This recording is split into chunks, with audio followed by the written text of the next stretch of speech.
Hey guys, welcome back to my channel. I hope you guys are all having a wonderful Friday and I hope you all have a great weekend. I'm really excited to bring you guys today's video because I feel like since we're all at home, it's been much easier to watch things on Netflix, Hulu, on Amazon Prime, and on other streaming services, yet we still don't know what to watch. Like, am I the only one that still doesn't know what to watch? Because I spent hours and hours browsing rather than watching. So I thought this video would be a really good way to let you guys know on some movies that I definitely recommend you guys watching and that are available to stream on Netflix or Hulu or Amazon Prime. And as I talk about the movies, some of them are available on multiple streaming services. I'm going to be putting them on the screen as well, just in case you guys have another one.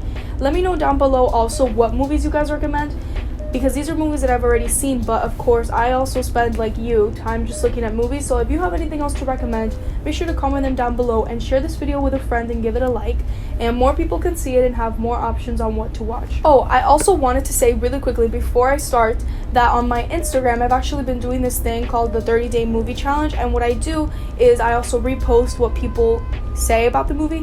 So for example, one question was a movie that you could never get bored of, and people were commenting and I would repost it on my story, and that made it possible for more people to see more movies. And it's a fun way for me on Instagram to get to know what my followers like, and also so that more people are exposed to more films. We have 30 movies to cover, so I'm going to be going kind of fast, but I'm still going to be talking about each movie individually. So starting off with Netflix, I'm going to start with Ferris Bueller's Day Off. I absolutely love this movie, and I saw it for the first time a couple months ago, and I wish I would have seen it sooner. It's basically about a kid that takes a day off from school, and we follow his adventure with his friends, and it's so funny, and it's such a good movie to watch in this time because it'll definitely lift up your moods. And it's also a really nice family movie to watch. Spider-Man Into the Spider-Verse. I love this animated movie, and if you have kids in the house, this is also really perfect. And even if you don't have kids, even if you're an adult, this movie is for you. Especially if you're a Spider-Man fan, I think this is one of the most creative superhero films I have ever seen in my entire life. Yet again, a very creative animated movie. It's so fun, and the animation style is something that I had never seen before, and the comic book is awesome. Number 3, I'm gonna go with Hugo. This movie is a Martin Scorsese.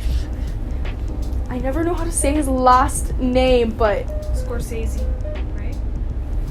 But this movie is awesome. I saw it this year for the first time in my media class, and it's beautiful. Hugo embarks on a journey to solve the mystery of an automaton. I can't speak today. And he wants to try to find a place to call home. It's a really heartwarming movie, and I really love fantasy creative movies. This one is for you because it is absolutely stunning in my opinion, and honestly, one of my favorite movies of all time. Number 4 is Inception, one of Christopher Nolan's best movie, other than The Dark Knight. I love this movie. If you guys have never watched this movie, it's basically about a time heist, and it's super creative, and I really recommend going into it blind because I didn't really know much other than Leonardo DiCaprio was in it, and it was about time. And that's pretty much all you need to know. For number 5, I actually picked 3 movies into one, the Final Destination series. If you're a horror fan, if you have never seen this movie, or you are looking for a rewatch, I love these horror movies. They're really fun, and although they are kind of scary because it talks about death, I feel like they're still really good movies, and it's pretty much about how there's a curse that if you escape death will still try to get you. And I really like these movies, and to me as a horror fan, they're really fun to watch, and if you or know anybody that's one of them, this one is for you. Number 6 is Ex Machina, and I love this. I am a sci-fi. I just love sci-fi, and this is really, really awesome. But it has a lot of advanced technology. Number 7 is Inglourious Basterds. I love Quentin Tarantino, I love his movies, and this one is definitely one of my favorites, and it's on Netflix. It takes place during World War II, and it's about a fierce band of Nazi hunters, and they're trying to take down a Nazi group, and I think this movie is, plot-wise, one of the best Tarantino movies, because it has just an amazing plot, amazing characters. But yeah, this movie's awesome, and you should definitely go watch it if you are a Tarantino fan, and if you're not, maybe this will make you one. Number 8 is Mary and the Witch's Flower. I saw this movie I started it a couple weeks ago, and I finished it yesterday actually, and it's really, really cute. It's pretty much about a girl who picks up a flower and then takes her to a magical school, and it is so magical, and the animation style is beautiful. It is by Studio Ghibli, and I've never been really much of a fan of these movies, and this one just made me want to become a Studio Ghibli stan because I stan them now. Number 9 is Mirror Mirror. I didn't know this movie was on Netflix until I was researching for this video, and I love this movie. This movie was one of my favorites when I was a child, Child. It's basically a retelling of the Snow White story, and I think Lily Collins plays an awesome Snow White, one of the best Snow Whites I have ever seen being played, and it's really fun, and I like it. It's a nice family movie. You should definitely check it out. And number 10 for Netflix, I'm going to end with Blade Runner Final Cut. I love Harrison Ford. I love this movie. Those two combined. Rick Deckard, and he's trying to find these replicants, and replicants are kind of like robots, weird species, and it's really good. And if you watch that one, you should definitely check out Blade Runner 2049, although I'm not really sure if it's on a streaming service, but if I find anything, I'll put it right here. We're moving on to Hulu, and I personally love Hulu. It has some really good movies, and I'm excited to tell you some. It has Parasite, Best Picture winner of 2019. You should definitely check it out.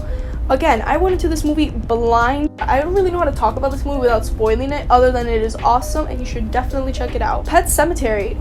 I love Pet Sematary. This is actually the remake. I like the remake. Some people didn't. I thought it was pretty good. Basically, it's a Stephen King adaptation, and it is also a remake of the original Pet Sematary movie.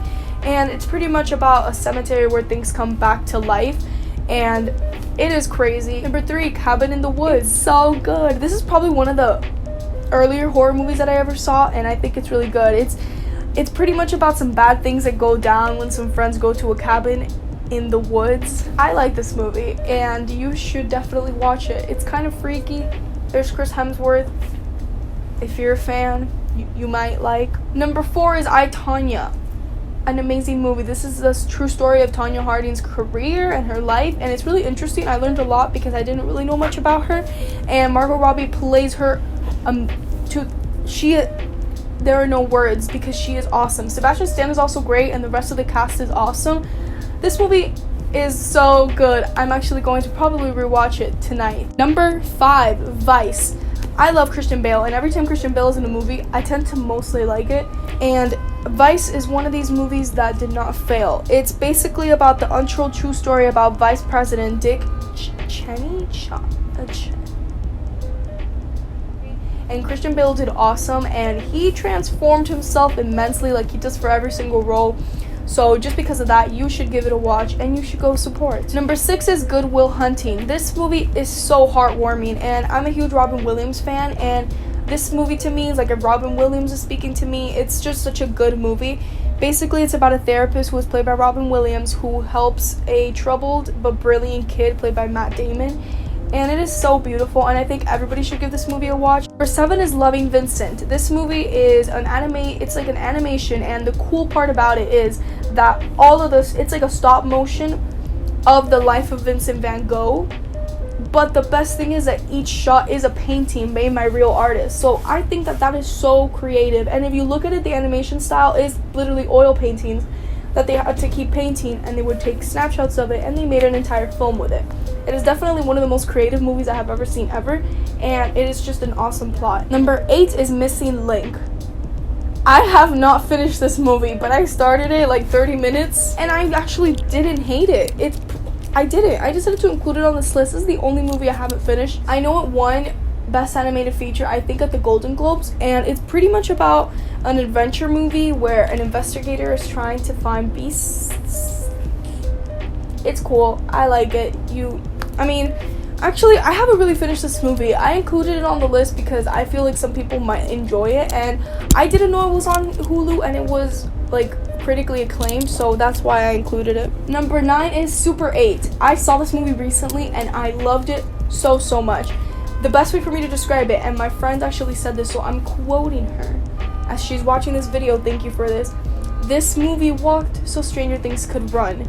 It is such a good movie, and if you definitely like Stranger Things, you're going to definitely like this one. And number 10, it is with my queen Florence Pugh, Fighting with My Family. This movie is really good, and it's pretty much about a former wrestler. It's basically the life of a famous wrestler, and it is, again, awesome. It's like a biopic, but I felt like it was such a fun movie, and Florence plays her all amazingly. I didn't even know it was her until I saw Little Women, and I was like, wait, it was her. It was her. It's a really good movie. You guys should definitely watch it. And moving on to Amazon Prime. I feel like I never watch movies on Amazon Prime, but I should because there's a lot of pretty good ones. So let's start. If you like documentaries and you like Hamilton, When One Shot to Broadway is actually on Amazon Prime. I saw this once and it was actually really good, and I'm a really big fan of Hamilton, and it was awesome to hear about the different cast members. Lin-Manuel Miranda. Give it a watch. Number 2 is Bumblebee. It's basically about a girl who discovers Bumblebee, which is an Autobot, and she realizes that there's a lot more to this Autobot than she might have thought before, and it's really cute, and I definitely really enjoyed this one. Number 3 is Zombieland. I love Zombieland. It is so cool, bro. It's so funny. It's basically a survival post-apocalyptic movie, but I enjoyed it really much, and it's really funny. Like, it has so many funny moments in this movie. Number 4 is The Lighthouse. This movie is really strange. I'm just going to say this. It's probably one of the weirdest movies I've ever seen, but did I enjoy it? Yes. I feel like it's not a movie for everybody. It's basically about 2 lighthouse keepers are trying to keep sanity as they're just stuck in the lighthouse. And it is a very weird movie. And number 5 is Friday the 13th, the original. Now, if you're a horror fan, you know how important this is, because I could never find this movie for the life of me, or any other Friday the 13th movie, but the original is actually on Amazon Prime, and you should check it out if you haven't. And if you wanted to watch it, now you know where it's at. 6, Hot Summer Nights. If you were a TV show, then you're going to like this. I like this movie. I don't know how to describe this movie except drugs, Timothy. But it's good. Like, I swear, I really enjoyed it. It got me frustrated, and I included it on this list because it is the last movie that me and my friend Angie saw in school. So, number 7 is Clue. I saw this movie a really long time ago, and it's basically about the Clue game. Like, if you guys know the Clue game, there's a murderer, and everybody's in the room, and it's on Amazon Prime, and it's like from the 80s. And who doesn't love 80s movies? Number 8 is Hereditary. One of the weirdest movies I've ever seen, and I never want to rewatch it in my life. However, do I recommend it? Yes. I think it is one of the best horror movies I've seen. Not my favorite, one of the best. There is a difference. They begin to uncover a lot of weird secrets in the family, and that's where I'm going to leave it. It's really weird, and it's also very gruesome, and yeah, it's very gory. I don't recommend if you don't like gore. So yeah, that's just my warning. Number 9 is Rango. I love this animated movie. It is so good. It is so good, and not that many people have seen it. If you have seen Rango, let me know, and we will immediately become best friends. I'm telling you. It's basically about a chameleon played by Johnny Depp, and he's having an identity crisis. And that is where I'm going to leave it. It is awesome, and it's so funny. I think this movie is so funny, and I've seen it so many times, and every time I see it, I relate to it more, and I understand it more. You should definitely watch it. And last but not least, for Amazon Prime, The Farewell. This is actually a really good movie. It's basically about a family that returns to China under unfortunate circumstances, having to say goodbye to one of their loved ones. It is so pretty, and it's funny, but it's sad at the same time. And this movie is awesome, and I know Awkwafina did a really good job in this role, and I wish she would have gotten more attention for it at the Academy Awards. But this is a must watch. And that is it for today's video. It's only taken me, it's right now 21 minutes. I don't know how much I'll cut it, but I just know that I will probably cut it because this is so long. If you have watched the entire thing, I'm really glad, and I hope you guys really enjoyed this video and have now more movie ideas to watch. Let me know down below if this video was helpful, and if you want a part 2 to this, because I will definitely make some. I originally had 50 movies on this list, but for the sake of time, I thought I would make it shorter and see if you guys liked it, and then maybe I would do a part 2. And also, make sure to subscribe if you haven't already. I post every Monday and Friday, and on Monday I have a very special Star Wars video coming out that I'm really excited about, so please make sure to check it out. And make sure to follow me on my Instagram, and also check out my Etsy. All the links are always in the description. And yeah, make sure to share this video with your friends so that they have more movie recommendations, and I'll see you guys in the next one. And don't forget, even though we are in uncertain times and things are kind of weird in the world, we still have movies that will guide us and help us throughout this entire time, because movies are just here to make us happy, and I just hope that I gave you guys some movies to watch during this time. Bye guys!